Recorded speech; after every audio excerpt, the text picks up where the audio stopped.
Foi me falado, entre aspas, por comentários que eu poderia pregar a mensagem.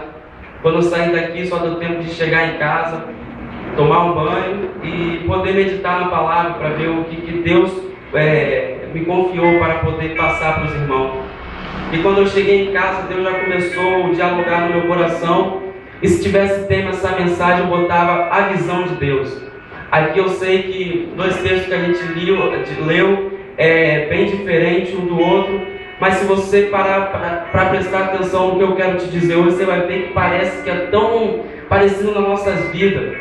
O primeiro diz que Deus escolheu Davi, e o segundo já diz que, sendo já um pouco tarde, depois de Jesus dar um discurso, ele falou para o discípulo para passar para o outro lado. E aqui dentro desses dois textos que foi batendo no meu coração, eu botei três visões aqui nessa mensagem. A primeira é a visão da restituição, a visão dos sonhos. Eu queria que você parasse para meditar e para prestar atenção na história que conta quando Ezequiel foi em visão levado para dentro de um vale de ossos secos. E dentro desse vale de ossos secos, Deus leva Ezequiel e faz ele andar pelo meio daqueles vales. E quando ele anda pelo meio daqueles vales, Deus chega para Ezequiel e fala: Ezequiel, o que você vê? E Ezequiel, como homem, apenas sendo homem, ele fala: Senhor, eu vejo muitos ossos secos. E depois Deus fala para Ezequiel uma pergunta um pouco que estranha, mas é uma pergunta objetiva que fala: Ezequiel, tem como esses ossos se transformar para a vida? Ezequiel sendo homem, Ezequiel não tendo a noção, Ezequiel não podendo prever o futuro, Ezequiel não sendo onisciente, ele é igual eu, igual você, que a gente só consegue ver mal o palmo do nosso olho. Então Ezequiel fala: Senhor, tu sabes. E essa hoje em dia é a visão do homem. Hoje em dia muita gente está olhando para um vale de ossos secos, que parece que não tem mais jeito, que parece que não tem mais solução. Esse vale de ossos secos é o seu sonho. Esse vale de ossos secos parece que todo dia que você vem para o culto parece que é uma batalha. Parece que você não consegue se manter, como foi dito aqui pela manhã. Parece que você não consegue ter uma vida espiritual no auge. Você não consegue vir para o culto uma semana e ficar aqueles 3 cultos, a doutrina, os 2 cultos que a gente tem para cultuar a Deus. Parece que você não consegue ser cheio os 3 cultos. Parece que você não consegue ter aquela visita do Espírito Santo como você tem uma vez e depois você pensa que ele foi embora e parece que ele te abandonou. Aqui Deus mostra para Ezequiel e fala: Ezequiel, você só consegue ver um palmo dentro dos teus olhos. Você só consegue ver isso, você só consegue ver o osso seco. Mas eu tenho uma visão diferente, Ezequiel. Enquanto você está vendo apenas vale de osso seco, eu já estou vendo nervo sobre esses ossos. Eu já estou vendo carne sobre esses ossos. Eu já estou vendo espírito sobre esses ossos. E Deus me mandou aqui para te dizer: esse sonho que você pensa que não tem mais jeito, esse sonho que você pensa que para muitos não tem mais solução, para mim também às vezes olhando parece que não tem mais solução para a sua vida. Mas Deus está mandando te dizer aqui nessa noite que há um tempo de restituição. Esses vales de ossos secos que você tem vai se transformar em vida. Esses vales de ossos secos que muitos te caluniam, muitos falam que não tem mais jeito, muitos até pensam que você já está derrotado. Deus está mandando te dizer que você não é vencedor. Você é mais do que vencedor. Você é mais do que vencedor. Glorifica, porque Deus tem uma nova história para a sua vida.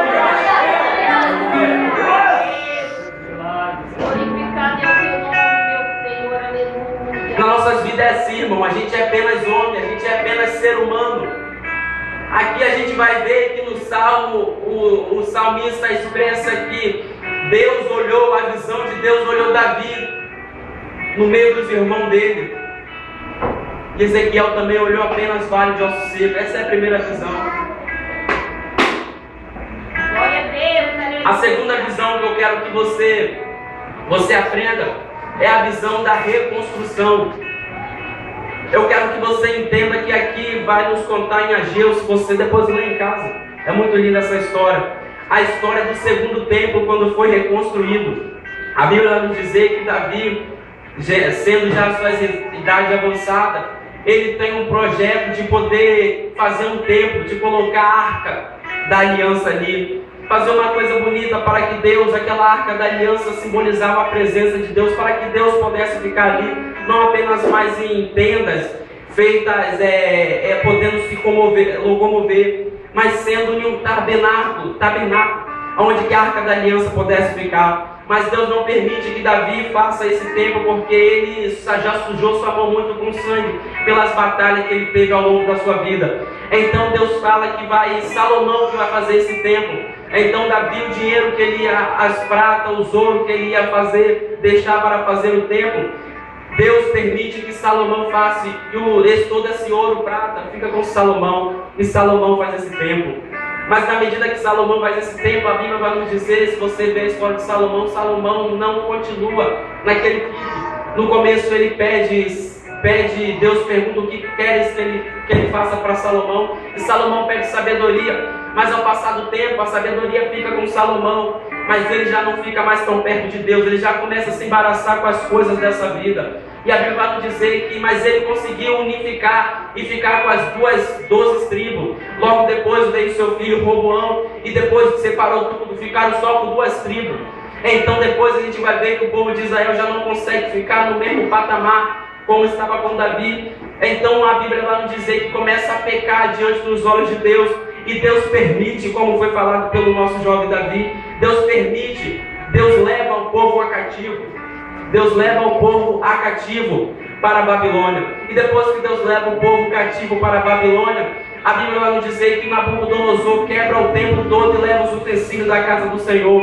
Então, depois que eles ficou aproximadamente 70 anos naquele cativeiro, Jerobabel, ele, Josué e Ageu, ele pega esses 3 moços e vão para Jerusalém de volta. Eles são um dos primeiros a sair desse cativeiro. E depois que eles saem desse cativeiro, a Bíblia vai nos dizer que eles têm uma ideia de reconstruir o templo, o segundo templo, o templo, para fazer um novo templo. Então depois que eles tentam reconstruir esse templo, a Bíblia vai nos dizer que eles têm um pouco de desânimo.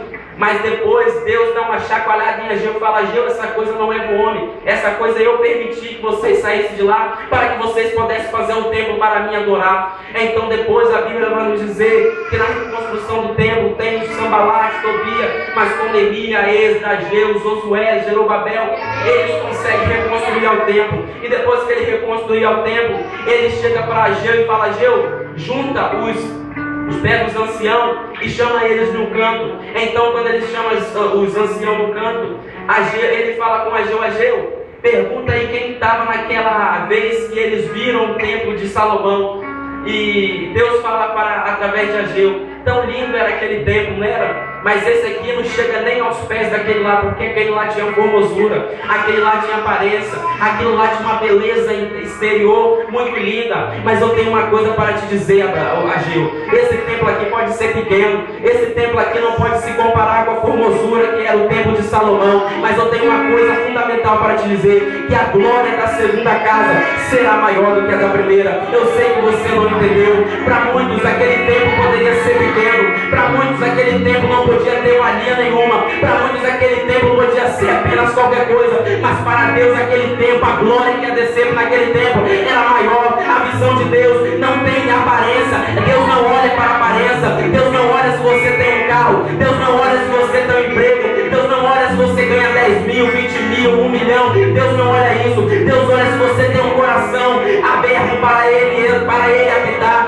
Deus olha se você tem a vontade de estar na presença de Deus. Quando Deus olha de cima para baixo, Ele não olha para a aparência. Não importa se você é desempregado igual os outros, não importa se você não tem carro igual não tem, mas se você tiver um coração aberto, se você tiver um coração voltado para a obra de Deus, pode se levantar demônio, pode se levantar Sambalate, Tobia, pode tentar acabar com o projeto que Deus fez para você, mas a glória que vai descer será maior. A glória que irá transformar a sua vida será muito maior. E se você acredita nisso, levante a sua mão, porque não tem ninguém que possa impedir a glória de Deus sobre a sua vida.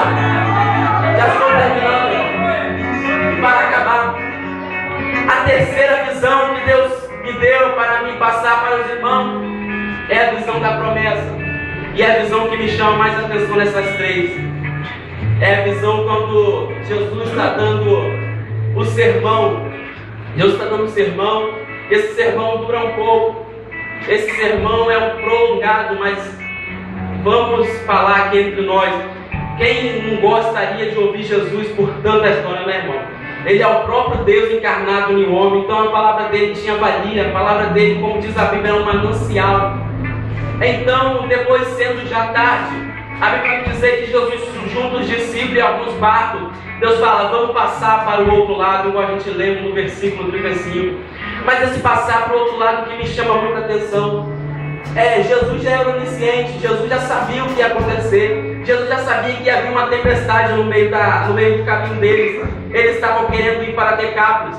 Então Jesus, sendo onisciente, Jesus não fala para eles que iria vir uma grande tempestade, mas Jesus fala, passamos para o outro lado. E na minha vida e na sua vida é assim, irmão. Jesus, quando dá uma palavra na sua vida e fala bem assim, você vai ser um cantor da casa do Senhor, você vai ser um cantor da casa do Senhor, você vai ser um grande pregador, você vai ser uma grande pregadora. Mas Deus não fala para você quando vai vir as tentações, Deus não fala para você quando vai vir os momentos de parar. Deus não fala para você, jovem, quando vai vir aquela luta que você vai pensar em desistir, e você vai para o seu quarto, fecha a sua porta e fala, Deus, não tem mais solução para mim, porque eu já não estou vendo mais uma luz no fim do túnel. Deus não fala, Deus te chama, sabe por quê? Porque a visão de Deus é diferente. Quando ele diz assim, discípulo, passar para o outro lado, Jesus, sabe por que Jesus não falou a tempestade? Porque a tempestade não era empecilho para Deus chegar do outro lado. Sabe por que Deus não falou que vinha uma grande tempestade, que o vento ia vir tão forte, o mar ia ficar bravo? Sabe por que ele não falou? Porque isso não é empecilho para Deus trabalhar. E na minha vida e na sua vida é assim.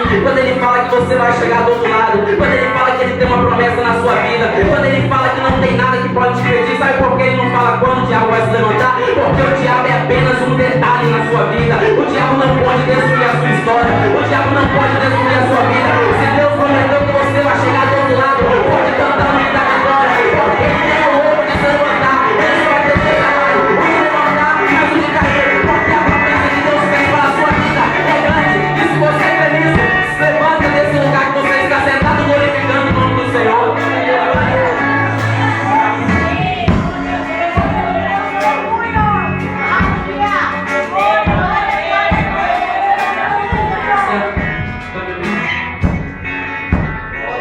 A gente vai ler no Salmo 89, eu quero ler de novo porque às vezes pode dar um nó na mente dos irmãos. Salmo 89, verso 19, diz, então falaste em visão, Deus falaste em visão ao teu santo, e disseste, pus o socorro sobre um que é poderoso, exaltarei um escolhido do povo, achei a Davi, meu servo, com santo óleo ungir. Deus tem uma visão que para muitos essa visão às vezes poderia ser absurda. Deus levanta Davi no meio de um monte de homem dentro da casa dele. Ele é o 8º filho, um monte de homem preparado para a guerra, mas Deus escolhe um que está apacentando a ovelha, um que para muitos não pode ter muita valia em guerra. Mas quando Deus escolhe, a visão de Deus é diferente da do homem. Deus falando para Isaías, fala assim, Isaías, coloca aí no meu livro, Isaías, meus pensamentos não são os vossos pensamentos, nem os meus caminhos são os vossos caminhos. Se Deus falou que você vai chegar do outro lado, não importa se você não tem jeito de cantora, não tem jeito de pregador igual tem, mas se você tiver um coração voltado para Deus, se você tiver um coração aberto, se você crer na promessa que Deus fez para você, ainda que seja absurda, mas se você crer, colocar no peito, não tem homem nenhum na terra, não tem demônio no inferno que possa parar o que Deus tem na sua vida. Amém, irmão? Aleluia! Aleluia! Eu queria que o jovem viesse aqui na frente, todos os jovens.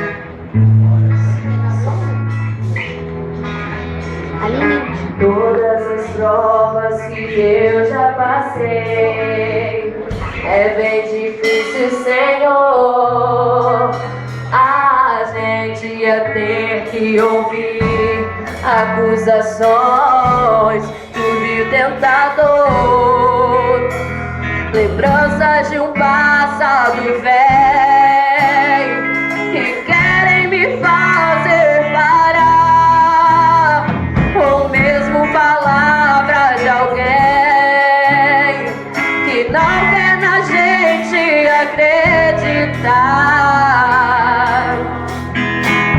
e quase parando sem força e vigor, a gente lê a palavra e encontra bastante poder pra vencer.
queria fazer uma coisa diferente aqui que eu